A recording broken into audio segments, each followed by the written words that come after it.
So yeah, come on up and look. See, I got this new toilet paper hat tree. It's perfect for hats. Okay? I mean, it's a little wobbly. You gotta watch yourself. I don't think it'll hit me in the head. It's good for shirts too. Yeah, I think I can just throw the shirt on there. You know, looks all right. What do you think? Yeah. If I need extra toilet paper at night, it's right there. It's perfect. It's a good use. We'll see you later. Good tip.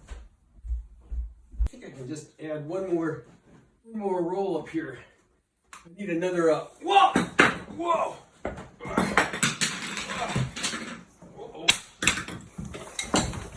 Oh well. Okay. Here's the vacuum.